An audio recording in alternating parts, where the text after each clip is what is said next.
बोलो श्री प्राणनाथ प्यारे, बोलो श्री सद्गुरु महाराज। प्राणाधार आत्म संबंधी सुंदर साथ जी एवं धर्म प्रेमी सज्जन वृंद, कल की चर्चा में हमने सुना कि श्री कृष्ण जी की एक नाम से होने वाली 3 प्रकार की लीलाएं कौन कौन सी है। श्री कृष्ण जी की एक नाम से होने वाली 3 प्रकार की लीलाएं, इसी प्रकार श्री कृष्ण जी का चरित्र कितना उज्जवल था, किस प्रकार उन्होंने सभी प्रकार की बाधाओं को, परेशानियों को झेलते हुए हमेशा धर्म की और धार्मिकों की रक्षा की। धर्म रक्षा हेतु उन्होंने कभी ये नहीं देखा कि ये मेरे अपने हैं या पराये हैं। महाभारत में एक बहुत सुंदर प्रसंग आता है कि एक श्लोक है जिसका सार इस प्रकार है कि यदि किसी एक व्यक्ति का त्याग करने से परिवार का भला होता है तो उस एक व्यक्ति का त्याग कर देना चाहिए। कभी कभी होता है ना ऐसा कि परिवार में किसी एक व्यक्ति की वजह से सबका जीना दुश्वार हो जाता है, तो ऐसे व्यक्ति का त्याग कर देना चाहिए परिवार के हित में यदि हो तो, यदि सुधार की कोई गुंजाइश न हो तो। यदि एक परिवार का त्याग करने से समाज का हित होता हो तो परिवार का त्याग कर देना चाहिए। जैसे मिहिरराज जी ने उस समय तत्कालीन परिस्थिति में फूलबाई का त्याग किया था बिना किसी त्रुटि के भी, क्योंकि उन्हें बड़ा लक्ष्य, जागनी का बड़ा लक्ष्य प्राप्त करना था। इसी तरह से एक और बात कही गई आगे कि यदि समाज का त्याग करने से राष्ट्र का हित होता हो तो समाज का भी त्याग कर देना चाहिए। जैसे कई बार होता है कि बड़े बड़े महापुरुष होते हैं जो राष्ट्र की रक्षा के लिए अपना नाम, अपनी पहचान, अपना गांव सब कुछ छोड़ करके निकल पड़ते हैं ना। जितने सन्यासी अब तक हुए हैं भारतवर्ष में, यह जितने लोग बॉर्डर पे जा कर के राष्ट्र की रक्षा के लिए अपनी आहुति देते हैं, ये सब लोग ऐसे ही तो हैं जो राष्ट्र की रक्षा के लिए अपने गांव समाज से दूर हैं, परिवार से दूर हैं। फिर आगे कहते हैं कि यदि विश्व की रक्षा करनी हो या विश्व का हित करना हो तो कई बार राष्ट्र का भी त्याग करना पड़ता है। लेकिन जब बात आए आत्मधर्म की, जब बात आए आत्मा के कल्याण की, तो फिर पूरी दुनिया का भी त्याग करना पड़े तो हमें उसके लिए भी तैयार रहना चाहिए। ये जरूरी नहीं है कि दुनिया का त्याग करने से ही परमात्मा की प्राप्ति होती है, पर अंदर से तो हमें अलग रहना ही पड़ेगा। जैसे कि कल की चर्चा में हमने सुना था ना कि नाटक करना है, अभिनय करना है, अपने रोल को निभाना है, अपने हिस्से का कार्य करना है, अपना फर्ज निभाना है और उन सब से अलग रहना है, जिसे डिटैचमेंट कहा जाता है। डिटैचमेंट का सरल अनुवाद किया जाए तो बंधन में रहते हुए भी मुक्ति को कहते हैं डिटैचमेंट। तो ये सारी घटनाएं, ये सारी सिखापन हमने श्री कृष्ण जी के जीवन से कल ली थी और अंत में हमने ये कहा था कि अब कलियुग, और कलियुग में भी घोर कलियुग की तरफ समाज धीरे धीरे आगे बढ़ रहा था। महाभारत के युद्ध के पश्चात जब अच्छे विद्वान कोई बचे ही नहीं, धीरे धीरे धर्म का लोप हो रहा था। और भारतवर्ष में तो फिर भी स्थिति कुछ अच्छी थी, क्योंकि समय समय पर महापुरुषों का आगमन यहाँ होता रहा है। ऐसा नहीं है कि सनातन, जिसको हम लोग बोलचाल में हिंदू धर्म कहते हैं ना, हिंदू धर्म जो है ऐसा कहीं प्रमाण नहीं आता कि कोई हिंदू धर्म है। हाँ, इसे सनातन कहना चाहिए। हिंदू तो जैसे गुजरात में रहने वाले गुजराती हैं, वैसे ही हिंदुस्तान में रहने वाले हिंदू हैं। हाँ, कुछ कुछ ग्रंथों में जो बाद में बने हैं, ऐसे ग्रंथों में हिंदू की भी परिभाषा बताई गई है कि हिंदू जो हीन कर्मों से, हीन अर्थात बुरे कर्मों से दूर रहे वह हिंदू, जो हिंसा से दूर रहे वह हिंदू। लेकिन हमारा जो मत है उसे सनातन मत कहा जाता है या सनातन धर्म कहा जाता है। ऐसा नहीं है कि इसमें कभी कोई बुराई आई ही नहीं है, ऐसा नहीं है कि इसमें कोई धर्म विरुद्ध कार्य नहीं हुआ है। जैसे मैं आपको एक नहीं दर्जनों उदाहरण दे सकता हूं जिसमें हिंदुओं ने वेद के विरुद्ध कार्य किया है, धर्म के विरुद्ध कार्य किया है, अपने ही सिद्धांत के विरुद्ध कार्य किया है। जैसे एक, यदि प्रारंभ में यदि किसी एक का नाम लेना हो तो मैं कहना चाहूंगा जातिवाद। जन्म के आधार पर जाति का निर्धारण करके जो ब्राह्मण कुल में जन्म लिया वह जन्म से ही श्रेष्ठ है, और यदि कोई शूद्र कुल में उत्पन्न हो रहा है तो वह जन्मते ही नीच है, निकृष्ट है। ऐसा कहने का जो भाव भारतवर्ष में हिंदू धर्म के अंदर पनपा, इसने भारत का जितना नुकसान किया है उतना शायद दूसरे कारणों ने नहीं किया है। और ये धर्म के विरुद्ध था और अभी भी धर्म के विरुद्ध ही है, क्योंकि मैंने बार बार कहा है इस बात को कि हम कृष्ण जी को मानते हैं पर कृष्ण जी की नहीं मानते। कृष्ण जी ने गीता में क्या कहा? चतुर्वर्णीय मया सृष्टम गुणः कर्म विभागश जन्मना जायते शूद्रो संस्कारात द्विज उच्यते। चारों वर्ण तो गुण कर्म और स्वभाव के आधार पर होते हैं, जिसके अंदर ज्ञान ग्रहण करने की और दूसरों को सिखाने की प्रवृत्ति है वह ब्राह्मण है। जो व्यापार में रुचि रखे वह वैश्य है। जिसके अंदर वीरता का गुण हो वह क्षत्रिय है, और जिसमें ये तीनों न हो लेकिन परिश्रम करने की आदत हो वह शूद्र है। बहुत ज्यादा पढ़ा लिखा नहीं है पर परिश्रमी है तो वह शूद्र है। पर शूद्र नीचा और ब्राह्मण ऊंचा ऐसा हमारे किसी भी धर्म ग्रंथ में नहीं लिखा है। हाँ, जब बाद में मिलावटें की गई तो उन मिलावटी शास्त्रों में जरूर ऐसे श्लोक बाद में डाले गए हैं। तो ये धर्म विरुद्ध कार्य हुआ। फिर एक कार्य हुआ बलि प्रथा का, कि ईश्वर की भक्ति के नाम पर जानवरों को काट करके या हवन में डाल करके मारना, ये भक्ति नहीं है। और भारतवर्ष में ये बहुत हुआ है। एक तरफ हमारा हिंदू समाज कहता है कि मुसलमान जो बकरीद में जानवरों को काटते हैं मारते हैं वो गलत है।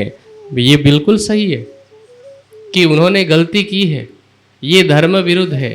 पर वेद के नाम पर, बलि के नाम पर, बलि वैश्वदेव यज्ञ के नाम पर बकरी, मुर्गे, भैंसे, बैल और कुछ कुछ हिंदू तो गाय को भी मार के डालते हैं। तो ये कौन सा धर्म हुआ? आप कामाख्या चले जाइए, कामाख्या जाएंगे तो ऐसा लगेगा कि ये मंदिर नहीं, ये कसाई खाना है। आप नेपाल में एक स्थान है, एक नहीं वैसे अनेक स्थान है, एक का नाम है गढ़ी माई, एक का नाम है मनकामना देवी, एक का नाम है पाथीभरा देवी। ये सभी देवी के नाम पे, जो कामाख्या है वो भी देवी मानी जाती है। तो देवी के नाम पर क्या कर रहे हैं, जानवरों को मार रहे हैं। और मारने से पहले ये श्लोक बोलते हैं कि या देवी सर्वभूतेषु मातृरूपेण संस्थिता नमः तस्ये नमः तस्ये नमः तस्ये नमो नमः। इसका अर्थ क्या है कि जो देवी सभी प्राणियों की माता के रूप में स्थित है, ऐसी देवी को हम नमन करते हैं। अब सभी प्राणियों की माता कहा ना, केवल इंसान की माता थोड़ी है, प्रत्येक प्राणी की वह माता है, क्योंकि सर्वभूतेषु अर्थात सभी प्राणियों की माँ ऐसा कहा है। अब आप बताइए कि इस संसार में कोई ऐसी महिला होगी जो अपने ही संतान का खून पीना चाहेगी? कोई है? यहाँ तक कि जो राक्षसी महिला होंगी ना, जो राक्षस दिखाए गए हैं, उनमें भी कोई ऐसी राक्षसी नहीं होगी जो अपनी संतान की बलि चाहेगी। हाँ, ये हो सकता है कि राक्षसी दूसरे की बलि ले ले, पर अपनी ही संतान की बलि तो राक्षसी भी नहीं लेती है। और आपने क्या बना दिया कि देवी है, सबकी माता है और अपने बच्चे का खून पीना चाहती है। यदि किसी जानवर को काट करके बलि चढ़ाना धर्म है, तो पाप क्या है? पाप किसे कहेंगे? एक तरफ हम कहते हैं कि अष्टादश पुराणेषु व्यासस्य वचनद्वयम् परोपकाराय पुण्याय पापाय परपीडनम, कि दूसरों का उपकार करना, परोपकार करना पुण्य है, और दूसरों को पीड़ा पहुंचाना, मन वचन और कर्म से पीड़ा पहुंचाना पाप है। और आप क्या कर रहे हैं? देवी की भक्ति के नाम पर। और यहाँ पर भी मुझे वैसे 100% तो नहीं पता, लेकिन यहाँ वडोदरा के पास में भी तो एक देवी रहती हैं। क्या नाम है उनका? हाँ जी, महाकाली, जो ऊपर जाती है ना, पावागढ़ है ना। हाँ, बहुत प्रसिद्ध है। तो ये सब जितनी भी देवियां हैं, ये है कौन? ये सभी देवियां अपने अपने समय की महान स्त्रियां हुई हैं। होता क्या है कि जिस किसी ने अपने समय में कोई अच्छा काम कर दिया, लोग उनका सम्मान करते हैं, उनकी स्मृति स्वरूप कोई न कोई चिन्ह बनाते हैं, और बाद में लोग उन्हें पूजने लगते हैं। कोई ये अफवाह फैला देता है कि फलाने जगह पर जाकर के ऐसा करने पर मनोकामना पूरी होती है। अब मनोकामना का सिद्धांत कुछ ऐसा है। मैं आपसे एक सवाल पूछता हूं कि यदि कोई व्यक्ति, चाहे कोई भी देवी हो, आप क्योंकि गुजरात में है तो चलिए पावागढ़ का ही दृष्टांत दे देते हैं। तो पावागढ़ के बारे में भी तो ये प्रसिद्ध है ना कि मनोकामना पूरी होती है। लोग क्यों जाते हैं? या कोई खाटू श्याम जाते हैं तो क्यों जाते हैं? आई श्री खोड़ियार के पास जाते हैं तो क्यों जाते हैं? है ना, सब इसी कारण जाते हैं कि मनोकामना पूरी होगी। अब आप ये बताइए कि प्रतिदिन मंदिर में हजारों लाखों लोग जाते होंगे, क्या सबकी मनोकामना पूरी होती है? मनोकामना तो किसी किसी की पूरी होती है ना। और क्या कामना करने से मन की कामना पूरी होगी? कामना कैसे पूरी होती है? हमारे नीतिकार कहते हैं, उद्योगिनम पुरुषम सिंहम उपैति लक्ष्मी दैवेन देयमिति का पुरुषा वदन्ति दैवम निहत्य कुरु पौरुषम आत्मशक्त्या यत्ने कृते यदि न सिद्ध्यति को अत्र दोषः, कि जो परिश्रमी लोग होते हैं उनके पास लक्ष्मी आती हैं। फलानी देवी या फलाना देवता हमें कुछ दे देंगे, ऐसा तो कायर लोग कहा करते हैं।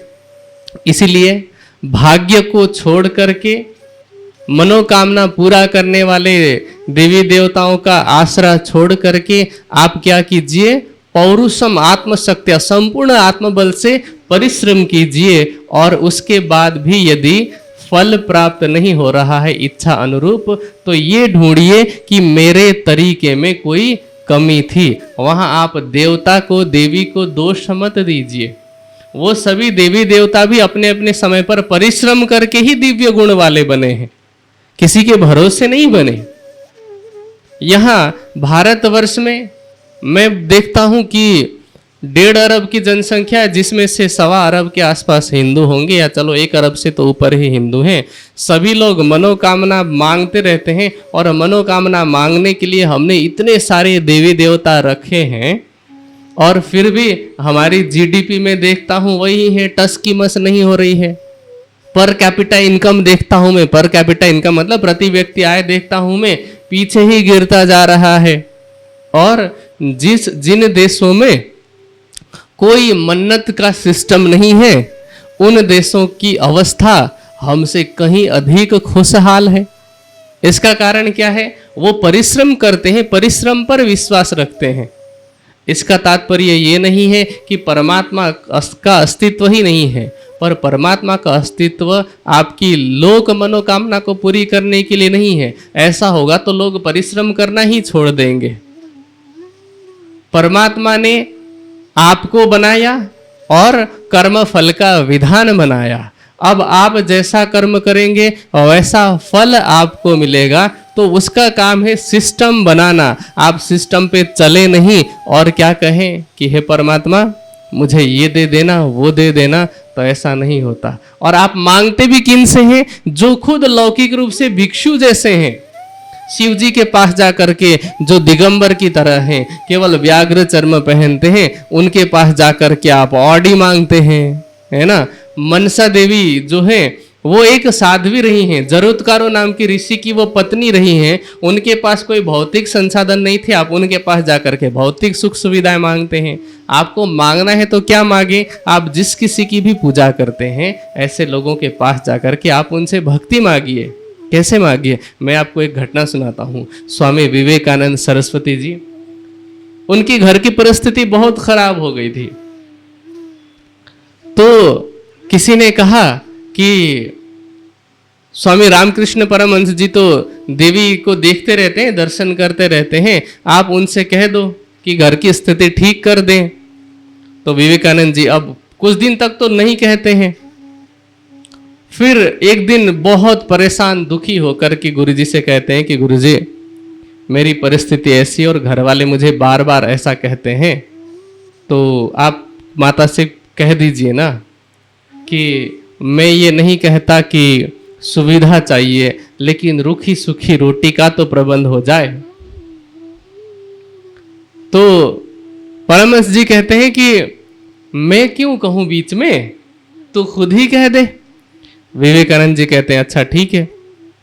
वो ध्यान में बैठते हैं माता की मूर्ति के सामने और बैठते हैं। पहले दिन हिम्मत करते हैं, कुछ बोल नहीं पाते। उठ करके थोड़ी देर के बाद में ध्यान भंग होता है, निकलते हैं, चल देते हैं। दूसरे दिन भी अब घर जाते होंगे तो पूछते होंगे कि मांगा कुछ, मांगा, लेकिन अब क्या बोले। एक दिन हो गया, 2 दिन हो गया, और फिर अंत तो गत्वा उन्होंने सोचा कि आज तो मैं कुछ मांग के ही रहूंगा। अब माता का ध्यान करते हैं और जैसे ही वो मांगने का सोचते हैं, अचानक से उनके अंदर से क्या शब्द निकलते हैं पता है? माता मुझे भक्ति दो, मुझे वैराग्य दो, मुझे ज्ञान दो। वो ये मांगते हैं। और हम क्या करते हैं? हम इस संसार की छोटी मोटी वस्तुएं मांगते हैं और पूरी भी नहीं होती है। और ये मनोकामना का सिद्धांत कुछ ऐसा है, जैसे आज की साइंस की भाषा में अगर मैं कहूँ तो इसको कहते हैं संभावना का नियम, लॉ ऑफ प्रोबेबिलिटी। जैसे जब आप एक सिक्का ऊपर उछालते हैं तो उसमें हेड आएगा कि टेल आएगा, इसकी संभावना कितनी होती है? 50-50। कभी कभी लगातार 10 बार भी हेड आ सकता है, कभी कभी 10 बार टेल भी आ सकता है, कभी 8 और 2 भी हो सकता है, पर संभावना 50-50% की होती है। इसी प्रकार आप जब कहीं पे किसी से भी मनोकामना मांगते हैं, किसी के पास भी जा कर के, तो वहाँ आपकी मनोकामना पूरी होने की संभावना 50-50% रहती है। अब जिसमें किसी एक की भी मनोकामना पूरी हो जाए तो वो 10 लोगों को बोलेगा कि फलानी जगह पर जाओ तो मनोकामना पूरी होती है। फिर अब वो 10 लोग जाएंगे, 10 में से और किसी 2 की हो गई मान लीजिए, तो वो उतने लोगों को सुनाएंगे। ऐसा करते करते ऐसे स्थान पर भीड़ उमड़ती है। अन्यथा आप खुद चिंतन करके, मैं किसी की आस्था पर प्रहार नहीं कर रहा हूं, पर आप खुद सोचिए कि क्या किसी जगह पर जाकर के इच्छा मांग ले कि ऐसा कर दो और फिर परिश्रम ही ना करें, कुछ अपने तरफ से एफर्ट ना करें, तो कुछ मिलेगा? ऐसा कहा जाता है कि God help them who help themselves. जब आप अपनी मदद नहीं कर सकते तो परमात्मा भी वहां कुछ नहीं करता। हमारे नीति कहते हैं, उद्यम साहसम धैर्यम बुद्धि शक्ति पराक्रमः षडेते यत्र वर्तन्ते तत्र देव सहायकृत। जहां उद्यम हो अर्थात परिश्रम हो, साहस हो, धैर्य हो, बुद्धि हो, शक्ति हो, बल का प्रयोग करें और फिर पराक्रम करें, बिना डरे रिस्क लेते हुए भी काम करने की क्षमता हो, तो वहां देवता भी मदद करते हैं। आप मनोकामना पूरी करने के लिए आप बलि वली चढ़ाएंगे, इससे कुछ नहीं होने वाला। तो ये क्या है? धर्म विरुद्ध है। इसी प्रकार सती प्रथा हमारे यहाँ चली कि नहीं चली? पति के जाने के बाद कुछ लोग तो स्वेच्छा से सती हुए हैं कि पति नहीं है और घर के लोग भी नहीं है, मान लो अकेले हैं, मैं जी करके क्या करूंगी, बहुत ज्यादा लगाव था, मोह था या जो भी था, लेकिन उन्होंने मरना स्वीकार किया। तो चलिए, उनका तो फिर भी कुछ नहीं कहना चाहूंगा मैं, क्योंकि उनकी इच्छा या उनके निर्णय का, व्यक्तिगत निर्णय का सम्मान है। वैसे तो आत्महत्या नहीं करनी चाहिए, धर्म विरुद्ध है, फिर भी वो उनका व्यक्तिगत निर्णय था। लेकिन धर्म के नाम पर और वेद के नाम पर, वो भी जैसा मंत्र वेद में है भी नहीं, ऐसे मंत्र में छेड़खानी करके, और फिर क्या कहा गया कि पुरुष मर जाए, पति मर जाए तो स्त्री को अग्नि में डाल दो, और जबरदस्ती कितने सारी स्त्रियों को इतने लंबे समय में सती बनाया गया। तो ये सब क्या है? सती प्रथा, बलि प्रथा और जन्मना जातिवाद, मूर्ति पूजा, ये सब क्या है? वेद विरुद्ध है। वेद का तो कथन क्या है? न तस्य प्रतिमा अस्ति यस्य नाम महद यश। वेद कहता है कि उस परमात्मा की प्रतिमा नहीं होती है। और केवल वेद नहीं, आप भागवत खोल के देख लीजिए, आप गीता खोल करके देख लीजिए, या किसी भी धर्म ग्रंथ को उठा करके देख लीजिए, सभी धर्म ग्रंथों का सार यही है कि वो एक चेतन परमात्मा के अलावा जड़ की पूजा को पूर्ण रूप से निषिद्ध करते हैं, कि ऐसा करने वाला मनुष्य ही नहीं है। भागवत का तो स्पष्ट कथन है कि जो चेतन परमात्मा को छोड़ करके ये अलग अलग प्रकार की धातुओं की, लकड़ी आदि की, पत्थर आदि की मूर्ति की पूजा करता है, वह इंसानों में इंसान नहीं है, वो तो जानवरों में भी सबका बोझा ढोने वाला है, सबका बोझा ढोने वाला गधा है। गोखरह शब्द का प्रयोग किया, गोखरह का अर्थ ही गधा होता है। तो ऐसे स्पष्ट रूप से मना किया, लेकिन हमारी जनता क्या करती रही कि वेद के विरुद्ध कार्य करती रही। लेकिन एक अच्छाई सनातन मत की ये है कि जब भी उन्हें ये बताया गया कि ये चीज धर्म के विरुद्ध है, उन्होंने उसे स्वीकार किया। उन्होंने ये नहीं कहा कि सर तन से जुदा कर देंगे, हमारा ये करोगे वो करोगे। ये सनातन मत की सुंदरता है। अब यहाँ समय समय पर महापुरुष आते गए, कभी आदि शंकराचार्य जी आते हैं, कभी गौतम बुद्ध आते हैं, कभी महावीर स्वामी आते हैं, कभी स्वामी दयानंद सरस्वती जी आते हैं, कभी रामकृष्ण परमहंस आते हैं, कभी स्वामी विवेकानंद जी आते हैं, और समय समय पर उस समय की तत्कालीन कुप्रथाओं का विरोध करते हैं और उससे समाज को बाहर निकालते हैं। अब ऐसे ही बहुत सी कुप्रथा चल रही थी उन अरबी मुल्कों में, जहां मैंने कल भी कहा कि अज्ञानी और अनपढ़ लोग रहते थे, जंगली प्रवृत्ति थी, और वहाँ के लोगों को उठने बैठने के तौर तरीके, खाने का तरीका, लोगों से बात करने का तरीका एक इंसानियत होता है ना। क्योंकि धर्म क्या है? सबसे पहले मानव मात्र का धर्म है, मानवता का धर्म। ठीक है, यदि आप में मानवता का ही गुण न हो और आप चाहे टीका की जगह पर पूरे माथे को तिलक से रंग दें, एक कंठी के जगह पर 100 माला धारण कर ले, आप दाढ़ी लंबी बढ़ा लें, जटा जूट रख लें, सफेद वस्त्र पहने, भगवा वस्त्र पहने, या फिर दिगंबर बन करके घूमे, लेकिन आपके अंदर मानवता नहीं है। मानवता के अंदर, मानव में जो गुण होने चाहिए वैसे गुण नहीं है। किसी दूसरे को दुख में देख करके आपके हृदय में पीड़ा नहीं होती है।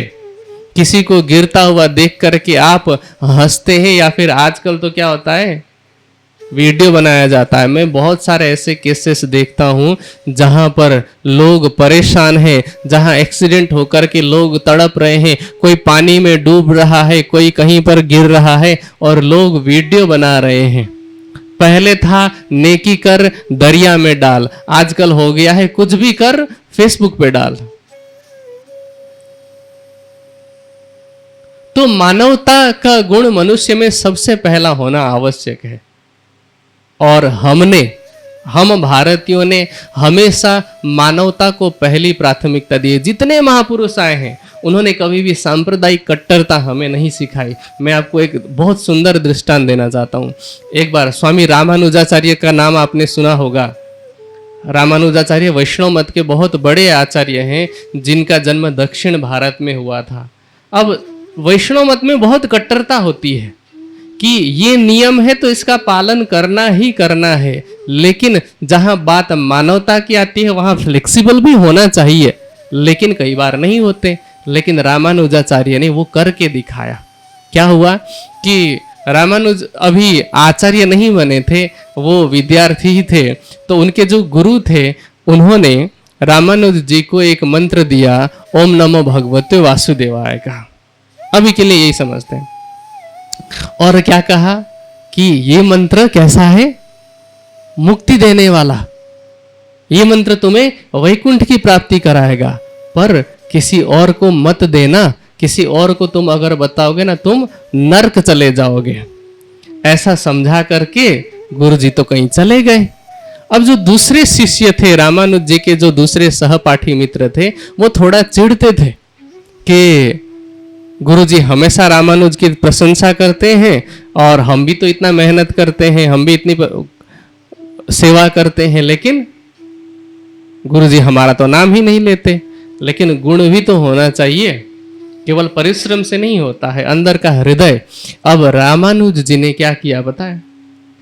एक ऊंची जगह पर चढ़ गए और चढ़ करके सभी लोगों को जोर जोर से आवाज देकर के बुलाया कि इधर आओ, मेरे पास आओ, मेरे पास आओ। सबको बुलाते हैं और कहते हैं कि मैं तुम्हें वैकुंठ जाने का एक मंत्र दे रहा हूं, और कहते हैं इसे ध्यान से सुनना और घर जा करके सच्चे दिल से जपना। ऐसे कह करके जोर जोर से ओम नमो भगवते वासुदेवाय, ओम नमो भगवते वासुदेवाय, वो सबको सिखा देते हैं। अब शिष्यों को क्या लगा, जो दूसरे शिष्य थे, कि अब तो रामानुज गया, अब हम गुरुजी को शिकायत कर देंगे जब आएंगे, और ये गुरुजी की नजर से गिर जाएगा। गुरुजी आते हैं तो जो दूसरे शिष्य थे वो शिकायत करते हैं कि आपके शिष्य ने नरक जाने का काम किया है, अब ये नरक चला जाएगा। गुरुजी ने पूछा कि क्या तुमने ऐसा किया है? रामानुज जी कहते हैं जी गुरुजी मैंने ऐसा किया है। तो गुरुजी डांट के कहते हैं कि तुम नरक में जाओगे। तो रामानुज जी कहते हैं यदि मेरे एक के नरक जाने से इतने सारे लोग वैकुंठ जा सकते हैं ना, तो मुझे नरक जाना स्वीकार है।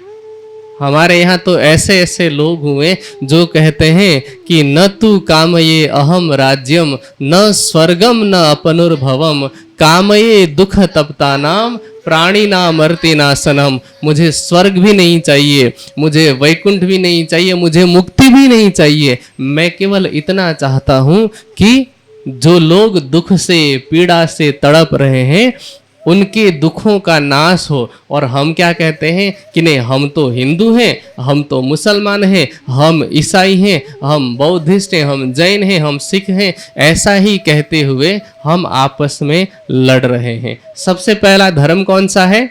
मानवता का। और मानवता का गुण सिखाने के लिए ही वहां पर मोहम्मद साहब आए थे, पर अफसोस की बात कि नहीं सिखा पाए। वास्तविक धर्म क्या है? किसी एक महान कवि ने बहुत सुंदर बात कही, मुझे ये बात इतनी अच्छी लगती है, मुझे लगता है कि ये एक कविता भी यदि किसी मनुष्य के जीवन में उतर जाए तो उसका जीवन धन्य हो जाएगा। तो कवि का ये कथन है कि कहने को तो इंसान है मेरी गली के लोग,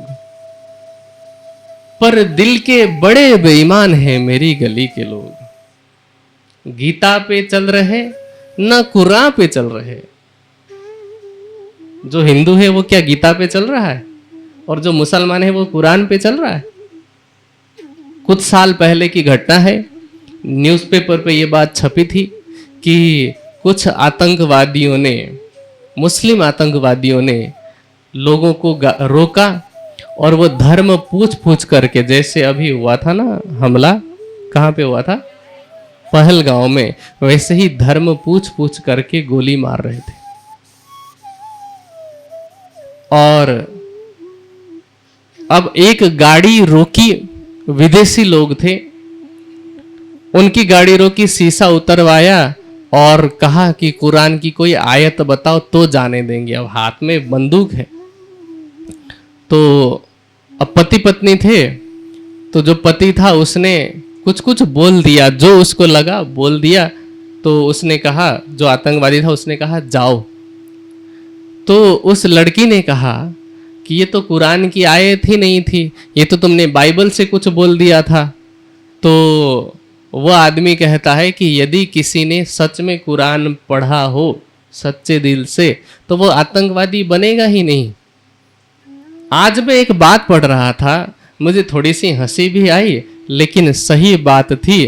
कहते हैं कि जो यदि जिहाद करने से, वैसे जिहाद का अर्थ सुंदर है, बहुत अच्छा अर्थ है जिहाद का, कि धर्म का युद्ध करना। धर्म का युद्ध मतलब संप्रदाय का नहीं, तुम्हारे अंदर जो धर्म और अधर्म है, तुम्हारा जो मन बार बार पाप कर्म की तरफ भागता है, उस मन से युद्ध करना, वो जिहाद है। पर यहाँ तो जिहाद का अर्थ ही क्या बता दिया कि कुछ बहुत सारी आयतें मिलावट की गई। अच्छा, मुसलमान ये भी कहते हैं कि वो शैतानी आयतें हैं, पर उसे निकालने के लिए तैयार नहीं, उसे हटाने के लिए तैयार नहीं, क्योंकि उनकी स्वार्थ सिद्धि नहीं होगी। तो एक जो बात मैंने आज पढ़ी थी उसमें ऐसा लिखा था, यदि जिहाद करने से सच में जन्नत की और 72 हूरों की प्राप्ति होती तो सबसे पहले मौलवी बम फट के मरता, दूसरों को आगे क्यों भेजता। और ये बात जिस दिन सारे मुसलमान समझ जाएंगे, उस दिन धर्म के नाम पे, इस्लाम के नाम पे आतंकवाद समाप्त हो जाएगा। तो जो मुसलमान कुरान का अर्थ समझे और ये कॉन्टेक्स्ट भी समझे कि मिलावट कहाँ पर है। यदि एक ही ग्रंथ में दो तरह की बातें की जाए तो वो मिलावट होगी ना। जैसे कुरान में एक बात कही गई है, एक आयत आती है जिसका अर्थ ये होता है कि एक भी इंसान को मारना समस्त मानवता की हत्या है। ठीक है, ये कुरान की आयत है। और वही कुरान अगर ये कहे कि जब रमजान का पाक महीना खत्म हो तो मुशरिकों और काफिरों को जहां मिले वहीं मार डालो, तो आप सोचिए कि ये मिलावट है कि नहीं है। दो तरह की बातें एक ही ग्रंथ में कैसे हो सकती है? तो ये मिलावट की गई थी। किस लिए की गई? इन्वेजन के लिए, दूसरे लोगों का अतिक्रमण करने के लिए, दूसरे लोगों को गुलाम बनाने के लिए। तो इसलिए मैंने क्या कहा कि गीता पे चल रहे न कुरान पे चल रहे, हिंदू है न मुसलमान है मेरी गली के लोग। आज तो आग बहती है यहाँ गंगा और यमुना में कोई बतलाए कहाँ जाकर नहाया जाए। अब तो मजहब कोई ऐसा चलाया जाए। अब तो मजहब मतलब संप्रदाय या धर्म। अब तो मार्ग, ऐसा मैं कहता हूँ, अब तो मार्ग कोई ऐसा चलाया जाए जिसमें इंसान को इंसान बनाया जाए। और कैसा इंसान बनाना है? कहते हैं, हो मेरे प्यार का कुछ ऐसा असर तुझ पर, हो मेरे प्यार का कुछ ऐसा असर तुझ पर, हो मेरे प्यार का कुछ ऐसा असर तुझ पर या सब पर कि मैं रहूं भूखा तो तुझसे भी न खाया जाए। जब प्रत्येक व्यक्ति के हृदय में ऐसी करुणा, ऐसी दया, अहिंसा और प्रेम की भावना होगी तो समझ लीजिए कि सारी तीर्थ यात्रा हो गई, सारी पूजा पाठ हो गई, सारे व्रत स्नान दान पुण्य सब हो गया। और यदि ऐसा नहीं हो पाता है तो फिर सब कुछ करना व्यर्थ हो जाता है। ठीक है, तो अब मोहम्मद साहब ने प्रयास तो किया। जन्म हुआ था उनका, मैंने कल भी कहा, मुस्तफ़ा नाम था और अब्दुल्ला तथा अमीना के घर पे जन्म हुआ।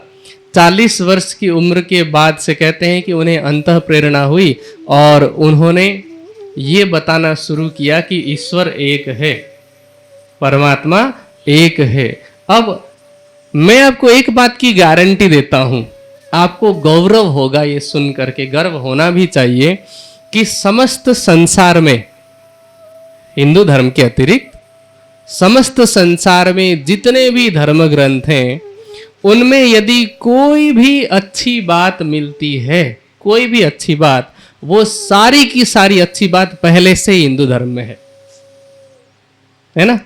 जैसे मैंने कहा कि मोहम्मद साहब ने बताया कि परमात्मा एक है। अच्छा, हमें ये पढ़ाया जाता है कि भारत में एकेश्वरवाद का जो आगमन हुआ वो अरबी आक्रमण के बाद हुआ। फिर वेद क्या है? मैंने अभी 2 दिन पहले भी कहा था कि हम तो वो हैं जो कहते हैं कि सृष्टि को बने हुए 1,96,08,53,125 वर्ष हुए। वेदों का ज्ञान सृष्टि के प्रारंभ से चला आ रहा है। सृष्टि के प्रारंभिक ऋषि अग्नि, वायु, आदित्य और अंगिरा के हृदय में प्रकट हुआ और वेद का कथन है कि परमात्मा एक है। एकम सद विप्रा बहुधा वदंती अग्नि यमम मातरिश्वानमाहु। परमात्मा एक है और ज्ञानी उसे बहुत से नामों से जानते हैं। तो एकेश्वरवाद का सिद्धांत कहीं बाहर से थोड़ी आया है, हमारे पास पहले से ही है। और उन्होंने फिर और भी कुछ कुछ बातें सिखाई जो कि वहां के लोगों के लिए उपयुक्त था। जैसे कि उनको ये बताया गया कि पहले तो उन्हें ऐसा कहा गया, कहते हैं कि अंतः प्रेरणा हुई कि पूरे साल भर रोजा रखना है। ठीक है, अब आज के जो मुसलमान हैं रोजा का अर्थ क्या लगाते हैं कि रात को सूर्यास्त के बाद खाना है और सुबह अंधेरे में ही खा लेना है, दिन भर कुछ नहीं खाना है, पानी भी नहीं पीनी, थूक भी नहीं निगलना है। अगर ऐसा करना होता तो परमात्मा कोई मूर्ख थोड़ी है जो ये आदेश दे देगा कि साल भर रोजा रखो। पहले यही आदेश हुआ था कि कहो इन मुसलमानों से कि रोजा रखे। पूछा गया कितना, तो कहे साल भर। इसका मतलब क्या है कि साल भर संयम रखना है, अपने इंद्रियों पर कंट्रोल रखना है, खाने में, पीने में, बोलने में, किसी को देखने में। तो अब मोहम्मद साहब ने कहा, क्योंकि उनको पता है कि साल भर तो नहीं रख पाएंगे। आपको यदि मैं कहूं कि आपको साल भर प्रतिदिन 1 घंटे की चितवनी करनी है, आप कहेंगे साल भर करना तो मुश्किल है। और यदि मैं कहूं कि अच्छा ठीक है, साल भर मत करना, बस 1 महीना कर लेना मेरे कहने से।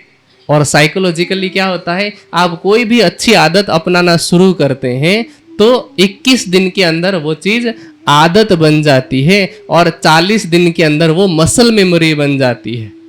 ऑटोमेटिक आपका जो माइंड है उसको करने के लिए प्रेरित करता है। तो अब पहले साल भर के लिए आदेश हुआ, फिर मोहम्मद साहब को पता था कि ये लोग नहीं कर पाएंगे और शुरू में ही मना कर देंगे, इसलिए कहा कि नहीं साल भर तो नहीं कर पाएंगे। फिर कहा 6 महीने, कहे 6 महीना भी बहुत ज़्यादा है। फिर 3 महीना, 1.5 महीना करते करते अंत में कहा कि अच्छा 1 महीना तो कुछ भी हो करना ही करना है, कोई सुनवाई नहीं होगी और 1 महीने के लिए संयम नियम का पालन करना आवश्यक कहा गया। और हमारे यहाँ वो परंपरा पहले से थी कि नहीं थी?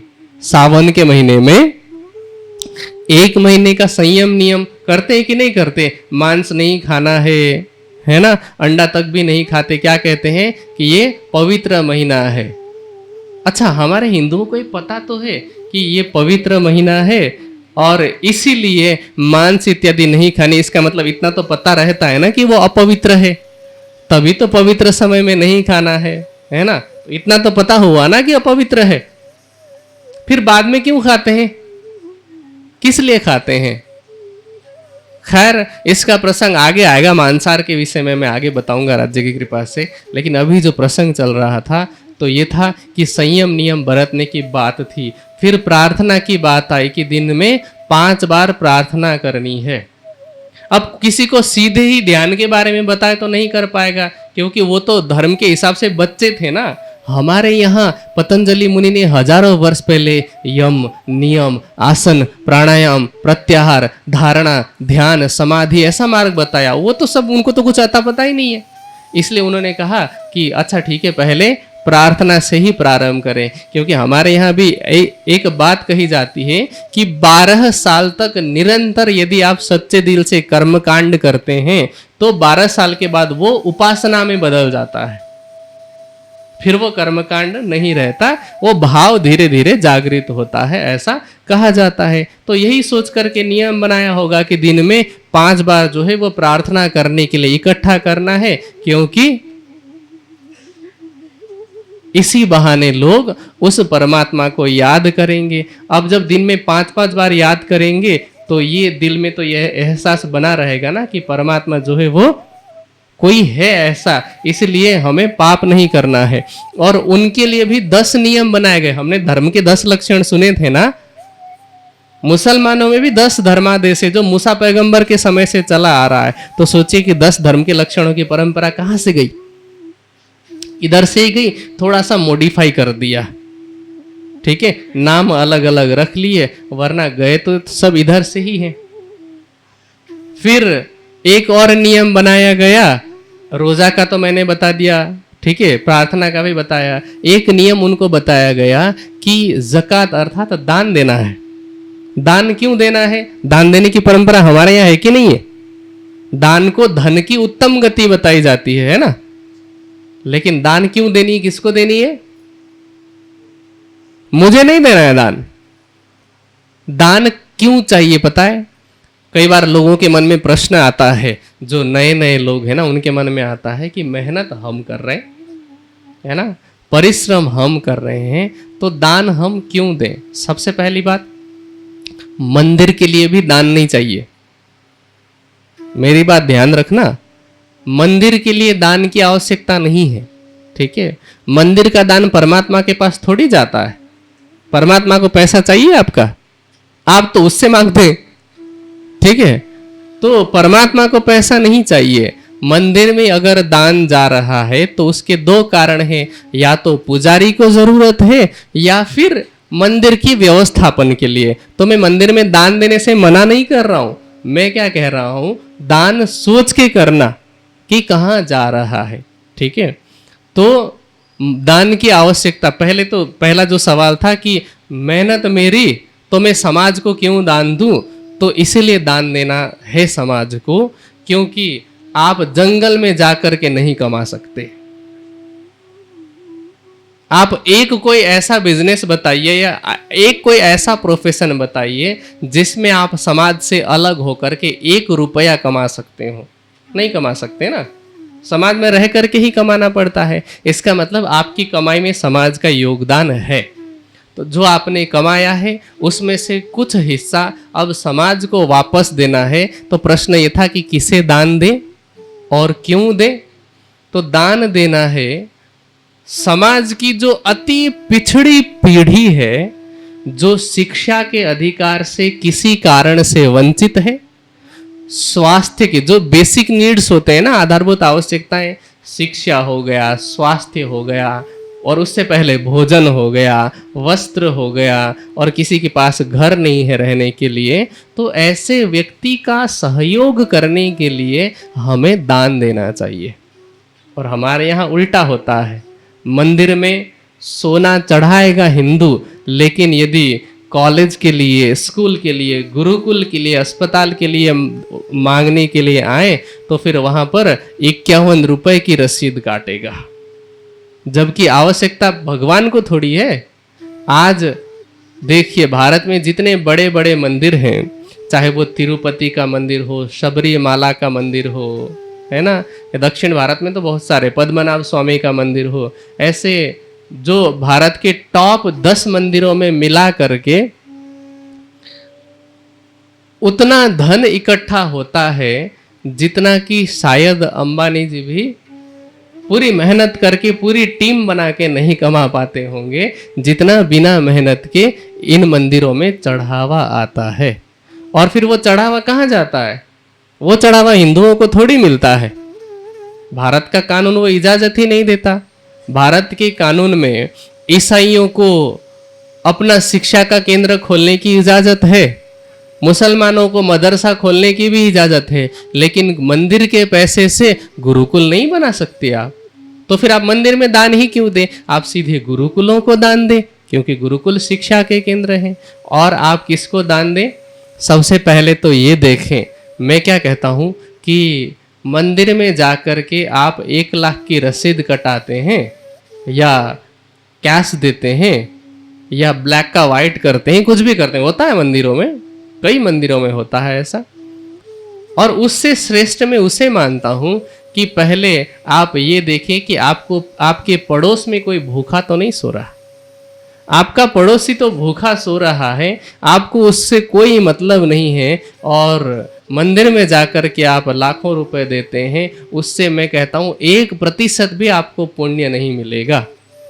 इसलिए दान देना चाहिए पात्र की पहचान करके, कि आपके द्वारा दिया गया दान दुरुपयोग ना हो, धर्म के लिए जाए, किसी की शिक्षा के लिए जाए, स्वास्थ्य के लिए जाए, किसी को खिलाने के लिए। और खिलाने का मतलब ये नहीं कि आप लंगर चालू करवा दें। आप लंगर चालू करवाते हैं तो लोग निठल्ले हो जाएंगे, ठीक है। भारतवर्ष में जो सरकार ने ये जो फ्री में देने का जो फंडा निकाल रखा ना, मैं सबसे गलत इसे मानता हूँ, ठीक है। आप रोजगार पैदा कीजिए। कई बार मैं ये कहते हुए सुनता हूँ कि जनसंख्या जो वृद्धि है वो विकास नहीं होने दे रही है। भाई, जनसंख्या वृद्धि को आप विकास से क्यों जोड़ रहे हैं? आप ये देखिए ना कि आपके पास 1.5 अरब लोग काम करने वाले हैं, और 1.5 अरब मैन पावर को आप काम पे लगाएंगे तो कितनी प्रोडक्टिविटी हो सकती है? समझ रहे मेरी बात? तो सरकार को व्यवस्था करनी चाहिए थी कि लोग परिश्रम करें, ठीक है। जापान में क्या होता है कि एक निश्चित उम्र तक तो लोग काम करते हैं, अपनी जो जॉब है, और उसके बाद रिटायरमेंट के बाद फिर कुछ और काम करते हैं, और इसीलिए वो बहुत ज़्यादा जीते हैं। और हमारे यहाँ पर क्या होता है कि 100 रुपये प्रतिदिन मिल ही रहे हैं, पता नहीं मनरेगा से, फलाना ढिमका से, और आप कंट्रोल में जाते हैं, मतलब राशन की दुकान में जाते हैं तो फ्री में राशन मिल जाता है। इसलिए परिश्रम की प्रवृत्ति धीरे धीरे कम हो जाती है, इसलिए देश का विकास नहीं होता है। जो बजट विकास में लगना चाहिए वो बजट राशन में लगता है, ठीक है। आवश्यकता जिसकी हो, जो वास्तव में परिश्रम नहीं कर सकता, जैसे बहुत सारे ऐसे लोग हैं ना, अपाहिज हैं, जिन्हें आजकल दिव्यांग कहा जाता है, ऐसे लोगों को दिया जाए। लेकिन जो परिश्रम कर सकते हैं उनसे परिश्रम ही करवाना चाहिए। खैर, तो दान की मैं बात कर रहा था, तो उन्हें भी वहाँ पर दान की प्रवृत्ति चालू करवाई गई ताकि उनके अंदर इंसानियत की भावना आए, क्योंकि वहाँ ऐसा कुछ था नहीं, क्योंकि ज़्यादातर लोग मांसाहारी थे और लूट मार से ही उनका जीवन यापन होता था। अब जिनकी आदत लूटने की हो, वो अगर बाहर से किसी को लूट नहीं पाया तो किसको लूटेगा? जो अपना नज़दीकी है। तो आपस में लूटमार होगी। इसलिए मानवीय गुणों को विकसित करने के लिए, मानवीय संवेदना को विकसित करने के लिए दान का नियम बनाया गया, जो कि हमारे यहाँ पहले से ही उपस्थित है। हमारे यहाँ प्राचीन काल से सतयुग द्वापर त्रेता से में ही गुरुकुल जो चलते हैं वे सभी दान से ही चलते हैं। और उसके बाद एक हज की परंपरा रखी गई। हज मतलब हमारे यहाँ तीर्थ यात्रा जिसको कहते हैं, कि कम से कम अपने जगह से बाहर निकलेंगे तो कुएं के मेढक नहीं बनेंगे, कुछ नया सीखेंगे, ये सोच करके उन्हें नियम बनाया गया था। अब उनको उन्होंने बिल्कुल एक कट्टर कानून की तरह पालन किया, बिल्कुल अंधों की तरह। और फिर मिलावट करते करते करते करते आज वो विकृत अवस्था तैयार कर दी कि आज पूरी दुनिया इनसे परेशान है। जहां ये अल्पसंख्यक हैं वहां ये कहते हैं कि हम परेशान हैं, हमें दूसरे लोग परेशान करते हैं, और जहां बहुसंख्यक हो जाते हैं वहां पर भी परेशान हैं। अभी सीरिया, ईरान, इराक, इन सब देशों में क्या चल रहा है? बहुसंख्यक हैं फिर भी दुखी हैं, वहां से भाग भाग करके अब दूसरे देशों में जाते हैं। तो ये सब क्यों हुआ है? ये सब हुआ है कुरान की अनुचित शिक्षा के कारण, जबकि मोहम्मद साहब उनको कुछ सिखाना चाहते थे। खैर 63 वर्ष की उम्र में उनका देह त्याग होता है, और अब क्योंकि उधर उनको शिक्षा देनी थी, शिक्षा देकर के वो चले गए।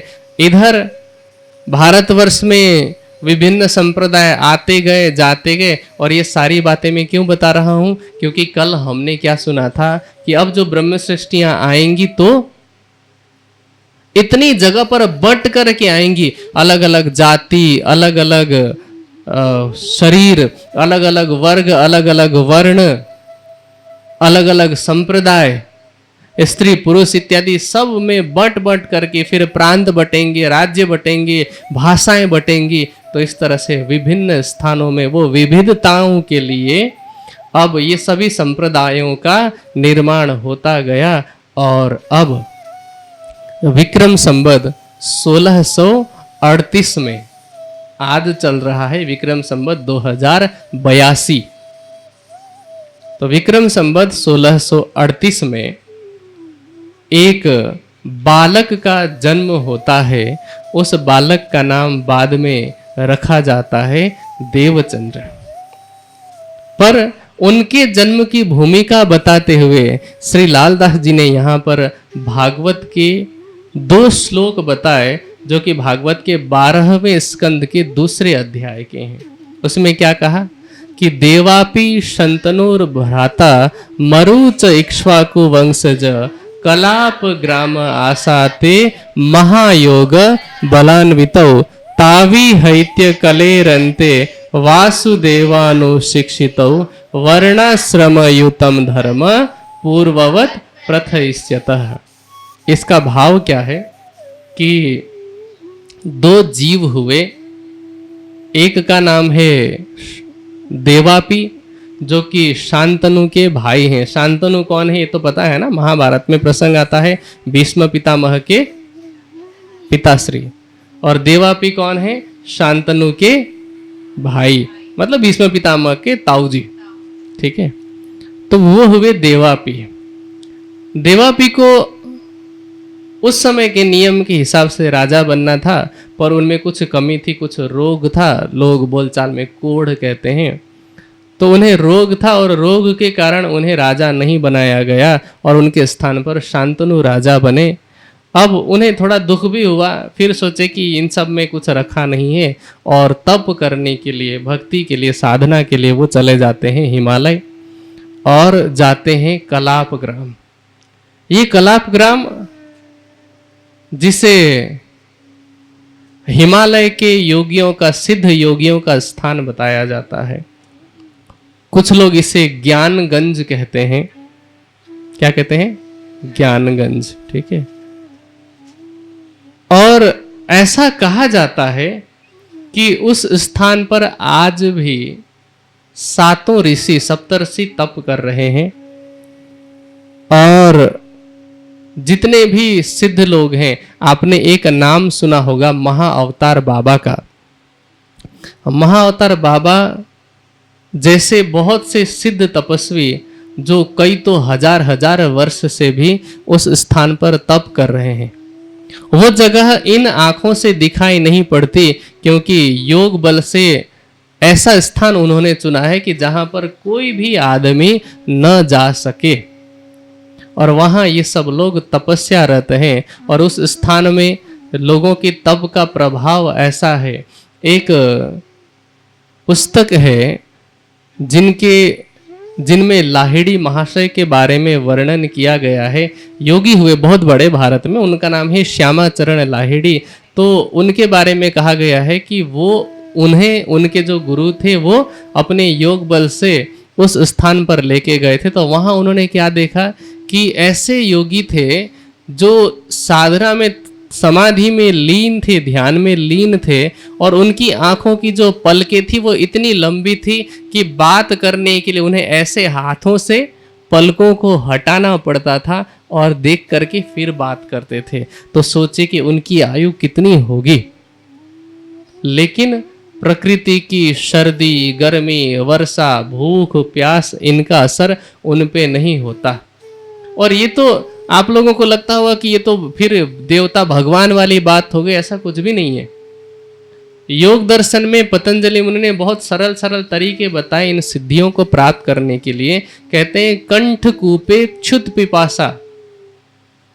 कंठ कूप में एक ग्रंथि होती है जिसमें जब हम ध्यान लगाते हैं, संयम करते हैं और एकाग्रता करते हैं तो हमारी भूख और प्यास की निवृत्ति हो जाती है।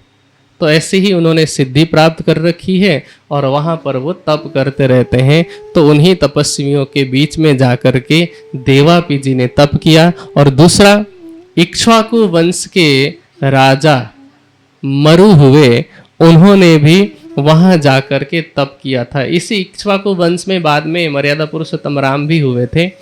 तो अलग अलग समय में देवापी और मरु ने कलाप ग्राम में जाके तप किया। वहां जाने के बाद हो सकता है कि दोनों की भेंट हुई हो, क्योंकि वहां तो बहुत से सिद्ध संत योगियों का निवास स्थान है। और वहां जब ये लोग तप कर रहे थे तो उन्हें एक अंदर से प्रेरणा होती है। उन्हें ये पता चलता है समाधि की अवस्था में कि 28वें कलियुग में परब्रह्म इस संसार में आएंगे, परमात्मा आएंगे और 2 तनों में बैठ करके लीला करेंगे। तो उन दोनों ने ये इच्छा प्रकट की कि वो 2 तन हमारे हों, हमारे जीव पर बैठ करके परमात्मा इस संसार में लीला करे। और भगवान विष्णु ने उन्हें वरदान भी दिया। और क्या कहते हैं कि जो वरदान प्राप्त जीव थे वही आएंगे और आ करके क्या करेंगे, कली के कब आएंगे, तावी हैत्य कले है अंते, कली के अंत में आएंगे और वर्णाश्रम युतम धर्म पूर्ववत प्रथयिष्यतः, जो वर्ण और आश्रम के धर्म होंगे। क्योंकि 1638 की यहाँ पर बात हो रही है। वर्ण, जन्म के आधार पर लोग जाति का भेद करने लग गए थे। आश्रमों का धर्म विलुप्त प्राय हो चुका था। सन्यासी सन्यास के धर्म का पालन नहीं कर रहे थे। उस समय सन्यासी को चाहिए क्या कि वह धर्म के प्रचार में अपने आप को लगाए। लेकिन सन्यासी भी धीरे धीरे केवल इस बात पर दृष्टिपात कर रहे थे कि हमारे शिष्यों की संख्या बढ़े, हमारा जो बाड़ा है वो इतना बड़ा हो जिसमें मेरे भेड़ बकरी रूपी शिष्य रहें। ऐसी भावनाएं घर कर गई थी। गृहस्थी अपने धर्म का पालन नहीं कर रहे थे। गृहस्थी का धर्म होता है तीनों आश्रमों का पालन करना, लेकिन गृहस्थी भी केवल अपने परिवार के पालन तक ही सीमित हो गए थे। ब्रह्मचारी जो शिक्षा ग्रहण करने वाले लोग थे, क्योंकि गुरुकुलों का ही धीरे धीरे लोप हो रहा था, शिक्षा पद्धति धीरे धीरे विलुप्त हो रही थी। और गुरुकुल के नाम पर वैसे तो 1800 तक भी, सन 1800 तक भी भारत में 7,32,000 गुरुकुल थे। जिस समय इंग्लैंड में पहला विश्वविद्यालय बना, उस समय भारत में, मतलब विश्वविद्यालय का पहला स्कूल खुला, उस समय भारत में 7,32,000 गुरुकुल थे। और गांव कितने थे? गांव भी उतने ही थे, अर्थात हर गांव में एक गुरुकुल था। लेकिन गुरुकुलों में जो प्राचीन शिक्षा पद्धति थी वो विलुप्त हो चुकी थी। कुछ कुछ पौराणिक श्लोक या फिर रुद्री, चंडी और पूजा पाठ की प्रक्रिया और एकाध पुराण उनको पढ़ाए जाते थे। यह ज्यादा से ज्यादा एकाध दर्शन उनको पढ़ाया जाता था। एक एक दर्शन पढ़ने वाला अपने आप को भयंकर महान विद्वान समझता था। एक केवल भागवत को पढ़ने वाला स्वयं को शास्त्रार्थ महारथी समझता था।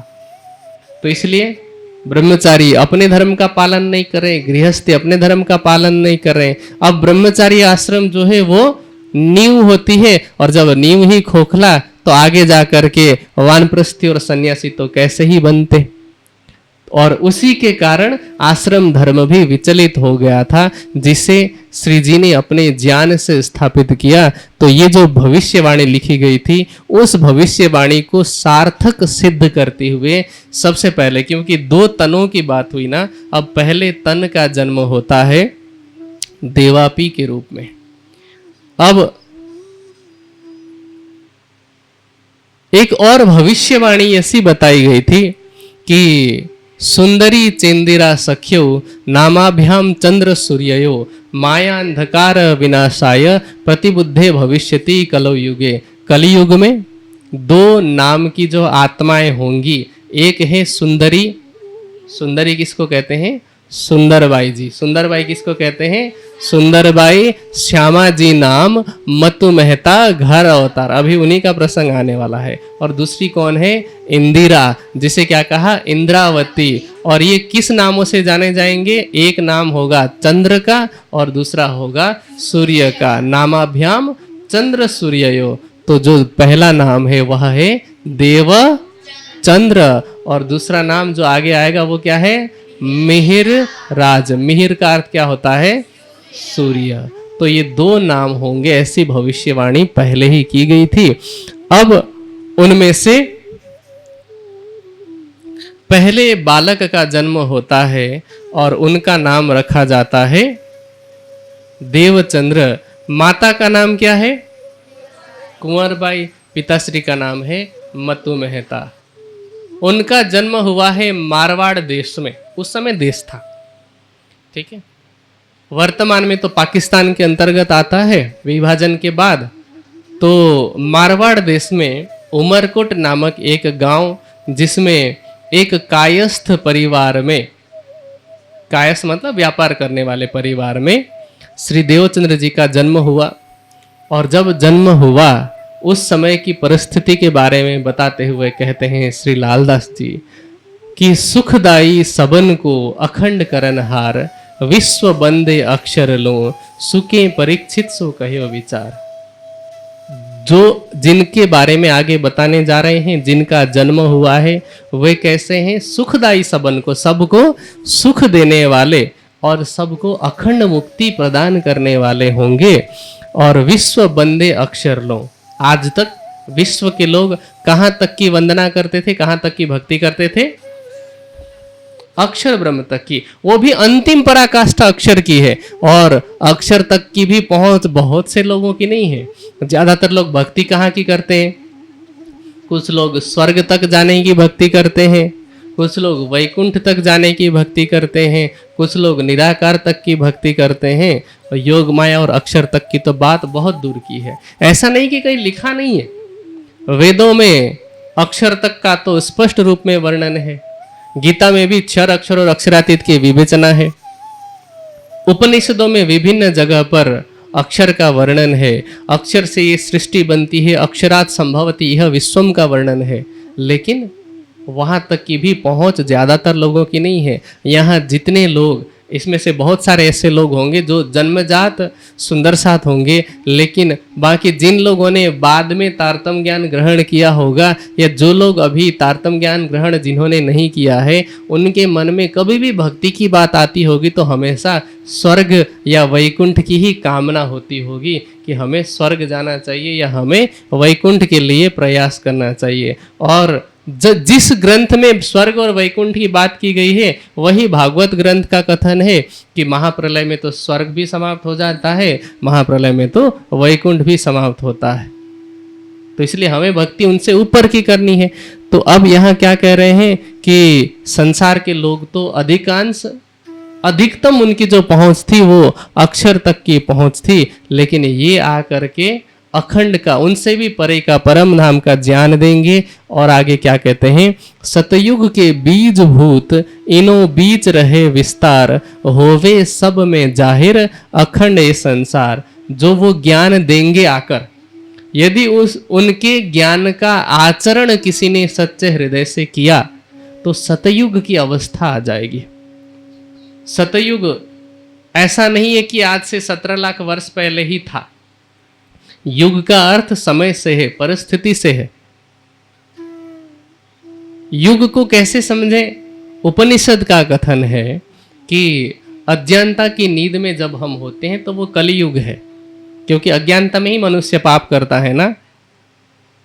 5 प्रकार की बुराइयां जो हमारे अंदर होती हैं, उन सभी का मूल कारण अविद्या ही है। योग दर्शन में क्या कहा? अविद्या, अस्मिता, राग, द्वेष और अभिनिवेश। तो इन 5 में प्रारंभ में क्या है? अविद्या। ठीक है, तो जो अविद्या अथवा अज्ञानता की नींद में है वो कलियुग है, और ज्ञान प्राप्त करके बौद्धिक दृष्टि से जागने का नाम है द्वापर। संजिहानस्तु द्वापर। और जब आप खड़े हो जाते हो कि मुझे इस ज्ञान पर चलना है, तो खड़े हो जाने की जो अवस्था है, मतलब सजग होने की अवस्था जो है वह है त्रेता। और जब आप उस पर चलते हो, और चलते ही नहीं, केवल आप दौड़ने लगते हो और आप अपने लक्ष्य तक पहुंचते हो, तो वो सतयुग की अवस्था है। सतयुग में सभी लोग सत्य बोलते थे, तपस्या करते थे अर्थात भक्ति करते थे, अपनी आवश्यकता से अधिक वो दान करते थे और अपने कर्म पर विश्वास रखते थे। अगर यहाँ पर भी लोग सत्यवादी बन जाएं, धर्म का पालन करने लग जाएं, सभी लोग ऐसे बन जाएं, तो वही सतयुग है। तो यहाँ क्या कहा जा रहा है कि सतयुग के बीज भूत इनो बीच रहे विस्तार, होवे सब में जाहिर अखंड ए संसार। अब उनसे ये जो सतयुग के बीज भूत है ना, ज्ञान ग्रहण करके उस पर चलने की जो आदत है वह जाहिर होगा इनसे। और जब ये सब लोग जान जाएंगे कि ऐसा करना है, और जो जान जाएंगे और उस पर चलने लग जाएंगे, तो उसके बाद दुनिया को अखंड मुक्ति प्राप्त होगी। तो ये उस स्वरूप की महिमा यहाँ पर बताई। अब उन्हीं के बारे में क्या कहते हैं कि 3 स्वरूप की बीतक जन्म से लेकर, जिन स्वरूपों की महिमा अभी बता रहे थे, उनकी बीतक, उनकी जीवनी, उनका वृत्तांत, अब जन्म से लेकर के आगे क्या होता है उसके बारे में बता रहे हैं। और ये बहुत ही महत्वपूर्ण बीतक है कि एक आत्मा आई है। किसकी आत्मा? श्यामा जी की आत्मा। और उनके साथ साथ सभी ब्रह्म सृष्टियों की आत्मा आई है, पर सब लोग माया में हैं। अभी श्यामा जी भी माया में हैं, लेकिन माया में वो किसको ढूंढेंगी? राज्य को। और वो कैसे ढूंढेंगी? राज्य मतलब परमात्मा को। उनके मन में कैसे विचार आते हैं, कैसे वो ढूंढते हैं और कैसे परमात्मा को पाते हैं, ये पूरी जो यात्रा है वह बीतक है। एक आत्मा की आत्म जागृति की प्रारंभ से लेकर के लक्ष्य प्राप्ति तक का जो वृत्तांत है वो इस देवचंद्र जी की बीतक से हमें सुनने को मिलेगी। तो अब जन्म तो हो गया, जन्म की सारी घटनाएं नहीं बता रहे हैं क्योंकि वो हमारे लिए आवश्यक नहीं है। अब आगे क्या कह रहे हैं कि जन्म लेने के बाद जब उनकी उम्र 11 वर्ष की हुई, 11 वर्ष की अवस्था में उनके मन में कुछ प्रश्न आते हैं, जिन प्रश्नों के बारे में हमने पहले दिन चर्चा की थी कि मैं कौन हूँ, मैं कहाँ से आया हूँ, मेरी आत्मा का प्रियतम कौन है, कहाँ है, क्या करता है। अब क्योंकि हमें तो इनका वृत्तांत पता था इसलिए हमने कह दिया। अब देवचंद्र जी तो खोज कर रहे हैं ना, तो उनके मन में ऐसे प्रश्न आ रहे हैं जिन्हें अध्यात्म के मूल प्रश्न कहा जाता है। आज 11 साल का बच्चा स्कूल जाएगा, घर आएगा, तो उसके 4-5 जो प्रश्न होंगे वो क्या होंगे? पहला प्रश्न होगा, मम्मी कहाँ हो? दूसरा प्रश्न होगा खाना है कि नहीं है, तीसरा होगा खाने में क्या है, और खाना अगर वो लेकर के आएगा किचन से ज्यादातर तो पूछेगा टीवी का रिमोट किधर है ना। और यदि किसी और के घर पे जाएगा तो पूछेगा वाईफाई का पासवर्ड क्या है ना, या पतली पिन का चार्जर है, सी टाइप का चार्जर है। ऐसे ही प्रश्न होते हैं आजकल के बच्चे के। या अगर आप नए होंगे ना और छोटे बच्चे से मिलेंगे, मैं ऐसे बहुत से बच्चों से मिला हूं जो सवाल पूछते हैं आपके मोबाइल में गेम है, ठीक है। तो 11 वर्ष की उम्र में ये प्रश्न आना अपने आप में बहुत ही बड़ी बात है, क्योंकि ये प्रश्न तो ऋषियों के हृदय में उत्पन्न होने वाले हैं। और ये जो 11 वर्ष का बालक है, 11 वर्ष की अवस्था तो उस शरीर की है ना, उनके अंदर जो जीव है वो तो पहले से ही तपस्वी जीव रहा है। कौन सा जीव है? देवापी का।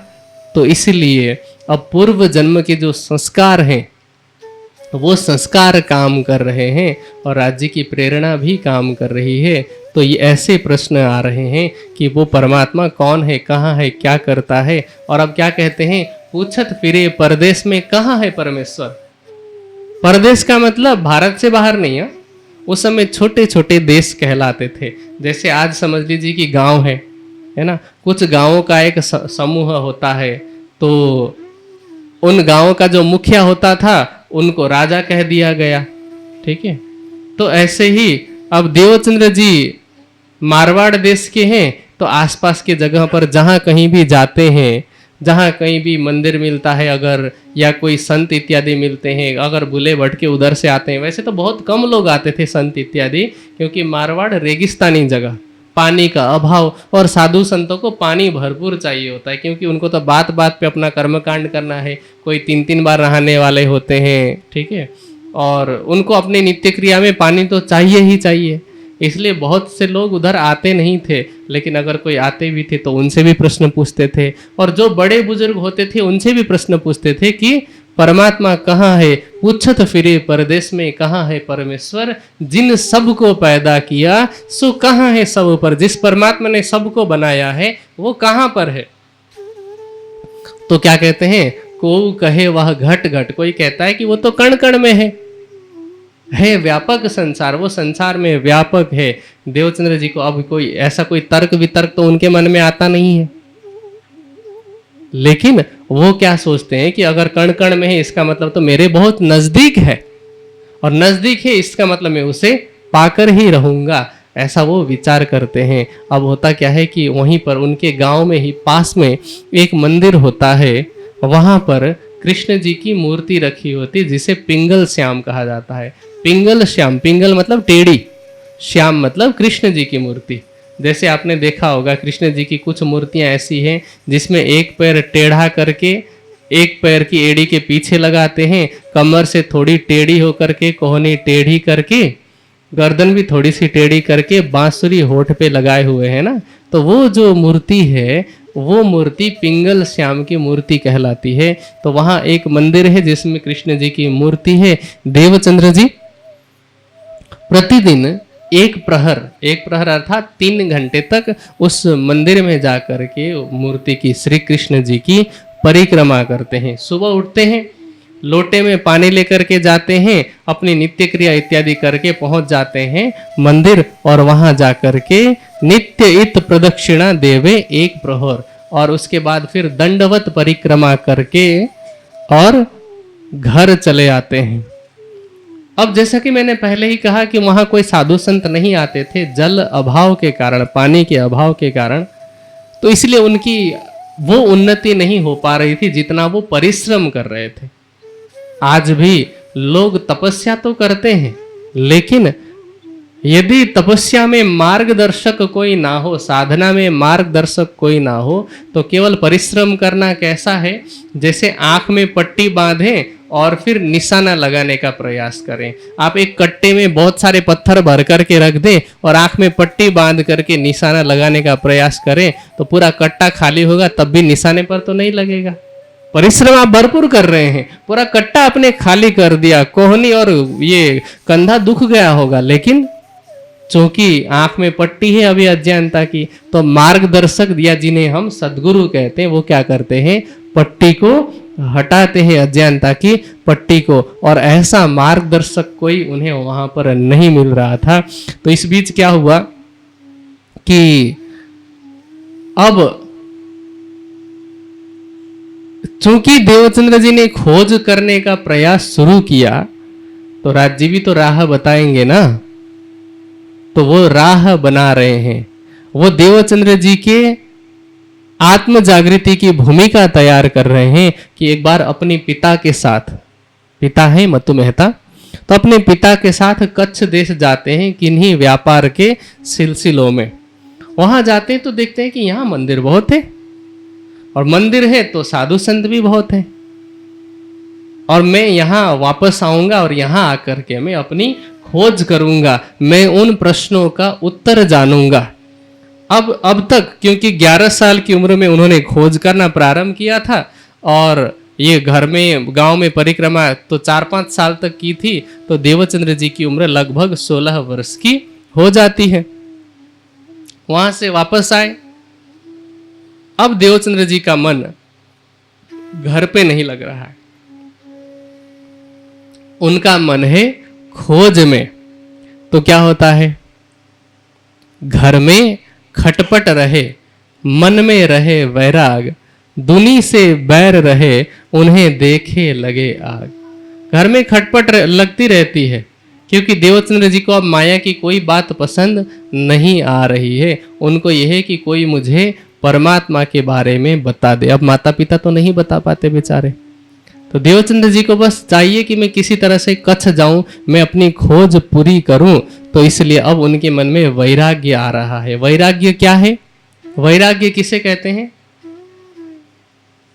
हम किसी चीज को देखते हैं या किसी के बारे में सुनते हैं, तो उनके प्रति हमारा लगाव, आकर्षण या मोह बढ़ता है।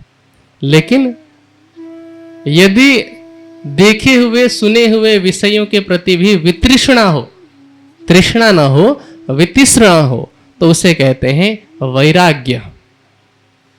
तो देवचंद्र जी के मन में अब वैराग्य आने लगता है, और दुनिया के लोग भी उनको अच्छे नहीं लगते। अब उनको लगता है कि ये संसार के लोग हैं, मिलेंगे तो दुनिया की ही बात करेंगे, भक्ति की तो कोई बात करेंगे नहीं, परमात्मा की कोई बात करेंगे नहीं, मेरे सवालों का जवाब देंगे नहीं, तो मैं इनसे मिलके क्या करूं। तो इसलिए अब उनका मन धीरे धीरे घर से हट रहा है। घर के लोग सुनाते रहते हैं, समझाते रहते हैं, लेकिन देवचंद्र जी के मन में एक ही आग लगी है कि मुझे परमात्मा को पाना है। अब सोचते हैं मैं कैसे जाऊं। तो इतने में उन्हें पता चलता है कि वहां मारवाड़ के राजा का बेटा, अर्थात वहां का जो राजकुमार था, राजकुमार का विवाह, मतलब उनकी शादी होने वाली थी। और पुराने समय में खांडा विवाह का प्रचलन था। एक समय था ऐसा जब तलवार का विवाह करा दिया जाता था। राजकुमार की जगह पर अथवा दूल्हे की जगह पर तलवार भेज दी जाती थी, खांडा भेज दिया जाता था, और उसके साथ में लड़की का विवाह होता था। फिर लड़की आती थी अपने ससुराल, और ससुराल आने के बाद फिर से एक बार विवाह करा दिया जाता था। इसके पीछे कारण ऐसा था कि अब राजा कहने को तो राजा हैं, पर ये बड़े राजा थोड़ी हैं। सैनिकों के नाम पे तो 200 सैनिक इनके पास हैं, तो ये कोई बड़े राजा थोड़ी हुए। आज अगर यहाँ पर मुझे किसी से लड़ने जाना हो, मान लेते हैं एक उदाहरण के लिए, मुझे किसी से लड़ने जाना हो और मैं अच्छे से आह्वान कर दूं, तो 200 से ज्यादा लोग इकट्ठे होंगे ना, तो मैं राजा थोड़ी हो गया। लेकिन उस समय क्योंकि छोटे छोटे राज्य होते थे, मुखिया के अपने जो नजदीकी लोग थे, नौकर चाकर थे, सिपाही थे, जिनको थोड़ा बहुत हथियार दे करके, और मुखिया स्वयं को राजा समझते थे। तो होता क्या था कि अगर राजकुमार को ही लेकर के जाएं शादी के लिए और रास्ते में लुटेरे हमला कर दें, तो क्या होगा कि धन लूट ले तो फिर भी ठीक है, लेकिन अगर जिसकी शादी होनी है वही मारा गया तो, है ना। और उस समय तो पितृसत्तात्मक समाज था, लड़कियों के लिए कुछ बहुत ज्यादा सोचते नहीं थे।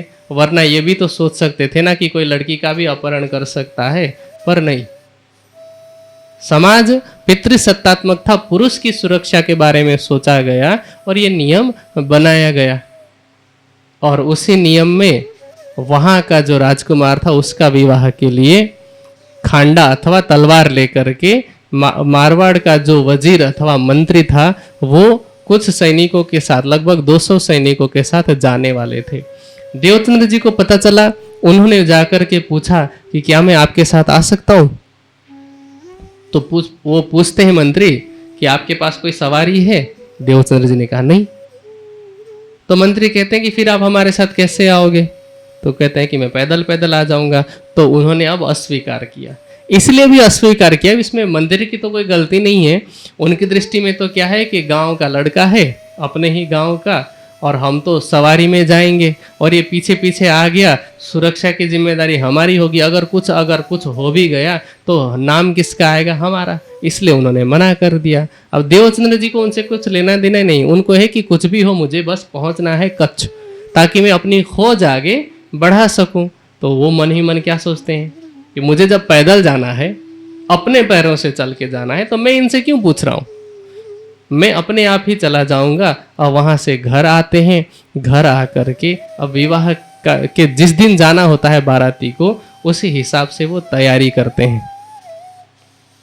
जो भी रास्ते के लिए कुछ कुछ चाहिए होता है, जैसे थाली, कटोरा, लोटा, है ना, कमर में एक नीमचा बड़ी सी जो झोली जैसी होती है ना, वैसा बांध करके, और थोड़ा बहुत पैसा जो खर्च के लिए हो सकता था वो रखते हैं। और फिर दोपहर का भोजन ग्रहण करके लेट जाते हैं। सोचते हैं कि अभी थोड़ी देर के लिए नाटक कर लेता हूँ सोने का, माता पिता इधर उधर हो जाएंगे तो मैं यहाँ से 9-11 हो जाऊंगा। ये सोच करके श्री देवचंद्र जी अब लेटे हुए हैं। उधर बाराती निश्चित समय में जब शाम होने वाली होती है निकलते हैं। और शाम को इसलिए निकलते हैं क्योंकि रेगिस्तान में दिन में चलना गर्मी की वजह से संभव नहीं होता है, और वहीं रात को रेत ठंडी हो जाती है। तो रात की लंबी यात्रा थी, इसलिए वो शाम को निकलते हैं। और जब निकलते हैं, अब 200 घुड़सवार हैं, और क्योंकि शादी के लिए जा रहे होंगे तो बाजे बाजे भी बज रहे होंगे। तो देवचंद्र जी को पता चल जाता है कि बारात निकल गई, और देवचंद्र जी भी अब चलने के लिए तैयार होते हैं। पर देखते हैं कि घर पे दरवाजे पे ही माता पिता बात कर रहे हैं। अब कैसे निकले? वो प्रतीक्षा कर रहे हैं कि कब माता पिता इधर उधर जाएं, और थोड़ी देर में ऐसा ही होता है। और देवचंद्र जी नज़र बचा करके चुपके से निकल जाते हैं। लेकिन अब तक क्योंकि सैनिक काफ़ी आगे जा चुके थे, इस बीच में जो देरी हुई इस कारण सैनिक काफ़ी आगे जा चुके थे, और केवल उनके पद चिन्ह, क्योंकि रेगिस्तानी इलाका, उनके घोड़ों के और ऊंट भी था साथ में, तो उनके पद चिन्ह बचे हुए थे। उन्हें देखते हुए चलते हैं। लेकिन अब धीरे धीरे धीरे धीरे अंधेरा भी होता रहता है, और रात को रेगिस्तान में तेज हवा चलती है। और जब तेज हवा चलेगी तो क्या होगा? इधर की रेती उधर, उधर की रेती उधर। अब पैरों के जो छाप हैं वो भी मिट जाते हैं। अब देवचंद्र जी रास्ता कैसे देखें?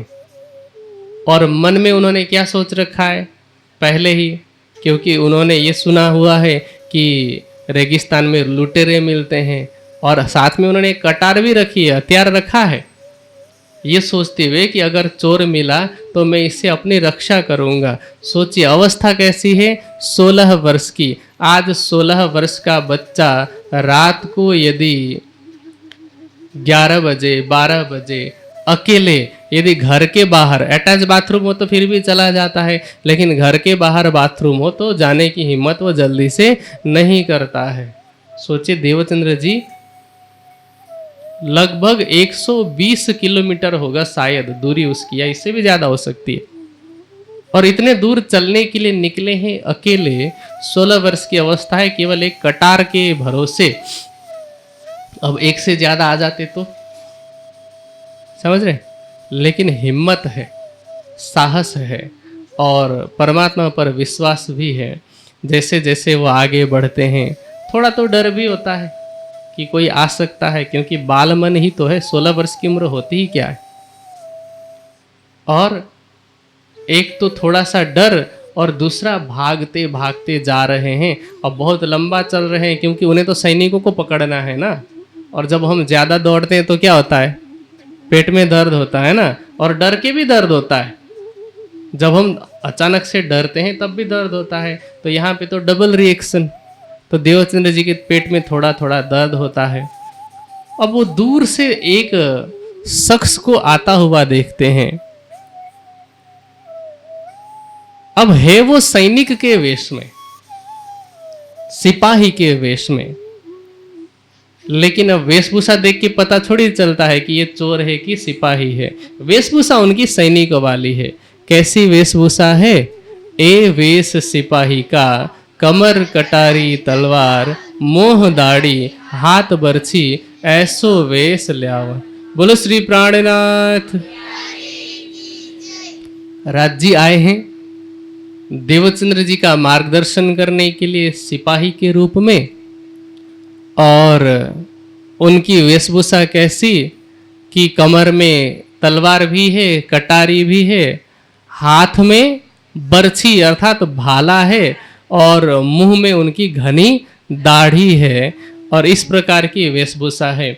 अब देवचंद्र जी ने दूर से देखा, उनको लगा चोर है, और वो क्या सोचते हैं कि ये चोर मुझको मारेगा, नहीं बचने का ठौर। अब ये चोर मुझे मार डालेगा, बचने का कोई उपाय भी नहीं, क्योंकि रेगिस्तान में भागेंगे कहाँ, छिपने की भी जगह नहीं होती है। ऐसे बहुत से विचार उनके मन में चल रहे होंगे। और इतने में वो पास में आए, और वेशभूषा तो मैंने आपको बताई। अब वो आकर के पूछते हैं, पूछते भी नहीं, सबसे पहले ही आके आदेश देते हैं कि तुम्हारे पास जो तलवार है, कटारी है, वो मुझे दे दो। अब देवचंद्र जी क्या करते, डर की वजह से वो चुप हो जाते हैं। मुंह मुदा दहशत से मुंह उनका बंद हो जाता है, कोई विचार नहीं आता है। और क्या करते हैं, तुरंत तलवार छोड़ के दई हाथ में श्रीराज। देवचंद्र जी को पहचान नहीं कि वो राज जी हैं, पर श्री लाल दास जी लिख रहे हैं। और वो कह रहे हैं कि राज जी थे, और राज जी के हाथ में उन्होंने तलवार दे दी। और क्या कहते हैं श्री देवचंद्र जी को कि कहा छोड़ तू गाठड़ी, अब ये गठड़ी भी दे मुझे। अब देवचंद्र जी ने तो ये सोचा है कि कोई चोर है, लुटेरा है, और गठड़ी भी मांग रहे हैं। तो उनको क्या लगा कि सच में ये चोर है। फिर क्या सोचते हैं, तब जानिया मुझे मारेगा। पर क्या हुआ, देवचंद्र जी ने सोचा कि ये मुझे मार डालेंगे, लेकिन अब उस सिपाही वेश वाले स्वरूप ने क्या कहा, अपनी एक पिछौरी थी। पिछौरी क्या किसे बोलते हैं, जैसे नहीं, पिछौरी जो है ना वो कंधे पे ऐसे डाला जाता है, कमर में बांधी जाती है, उसको पट्टुका कहते हैं। ठीक है, तो उस पिछौरी को निकाल करके उस रेत वाली जमीन पर बिछा दी, और देवचंद्र जी को कहते हैं कि यहाँ पे लेट जाओ। अब उनको लगा कि ये मुझे लेटाएगा और मार डालेगा। तो क्या कहते हैं, तब कांपने लगा मन। श्री देवचंद्र जी मन ही मन कांपने लगते हैं। लेकिन अब राज्य ने क्या किया कि देवचंद्र जी लेटे हैं, एक हाथ में ऐसे बरछी का सहारा लेकर के, जो साथल जिसको जांग का मूल कहते हैं, वहां पर एक पांव से, एक पांव के पंजे से धीरे से वो दबाते हैं, और अपने शरीर का भी थोड़ा वजन देते हैं।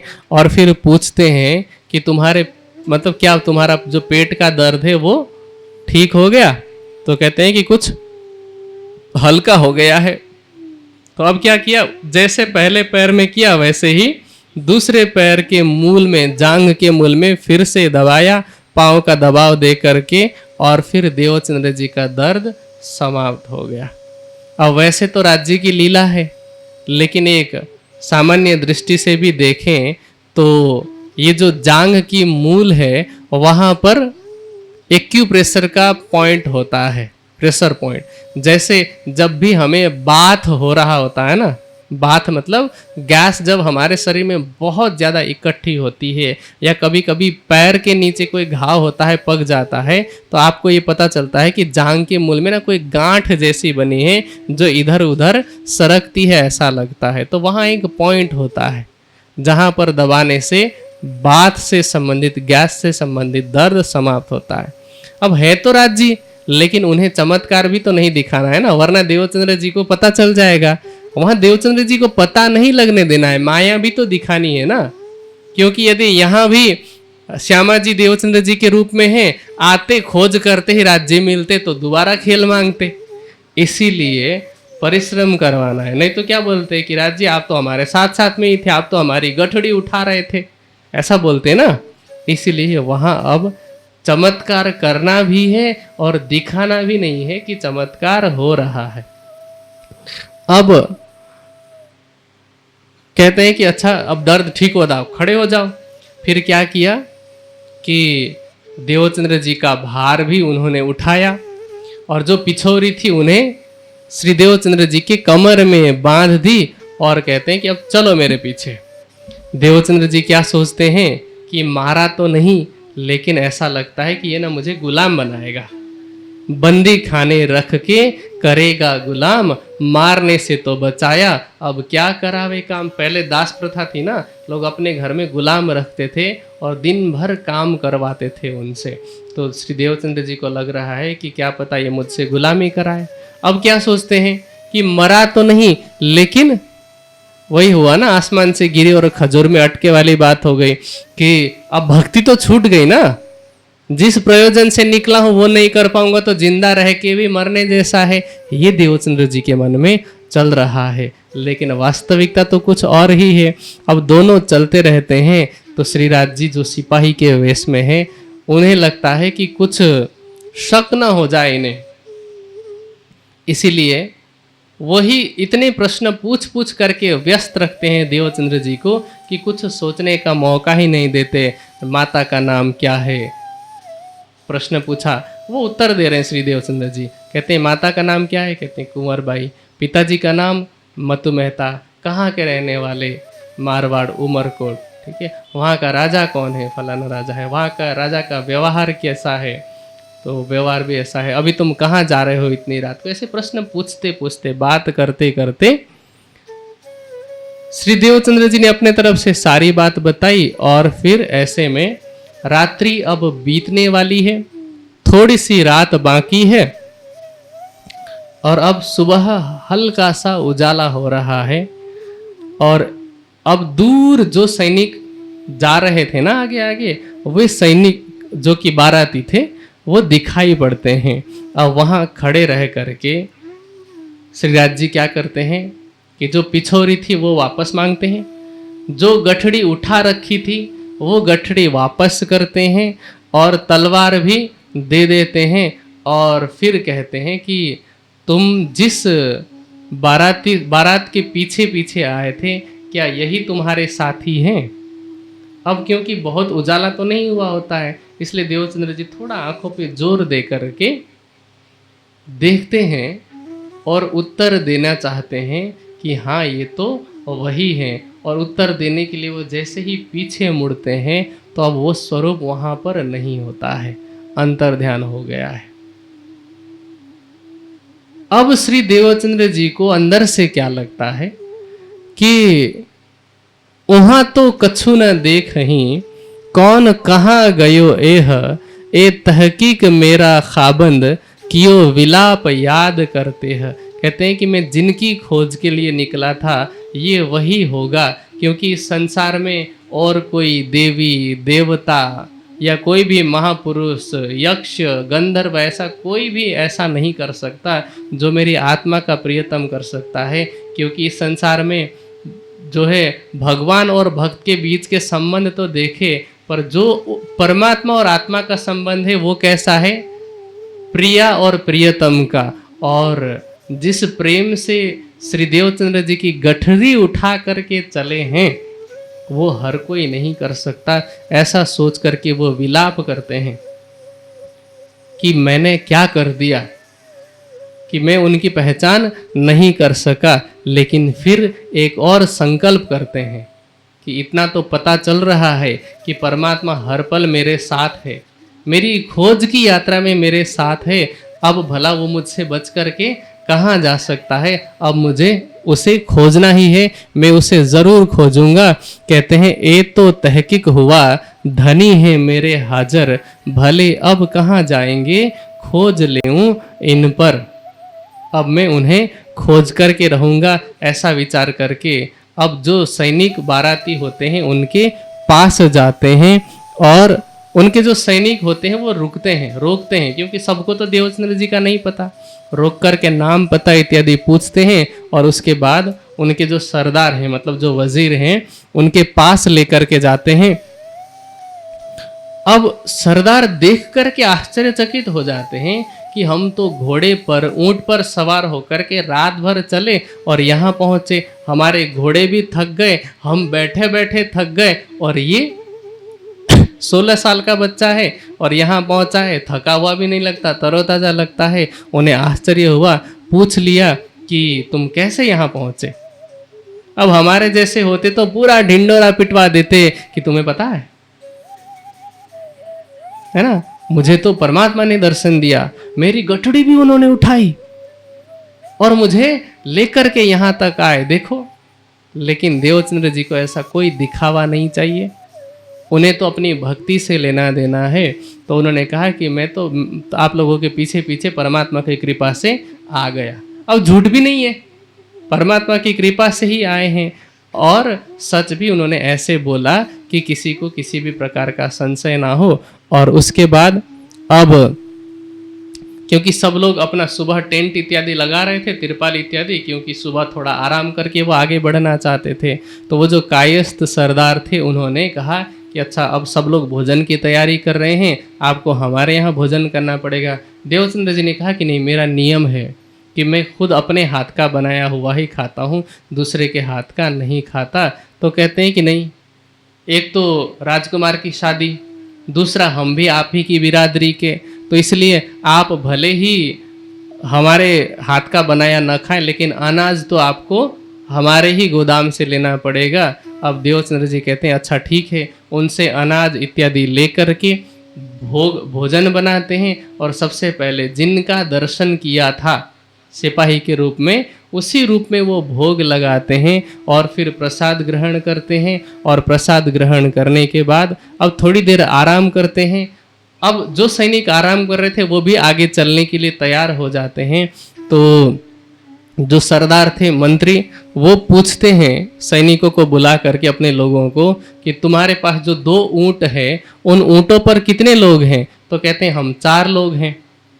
तो मंत्री ने कहा कि ये 5वां भी शामिल कर लो और इनको भी ऊंट पर बैठा और साथ में लेकर के चलो। इस प्रकार श्री देवचंद्र जी ऊंट पर बैठ करके आगे कच्छ तक पहुंचते हैं।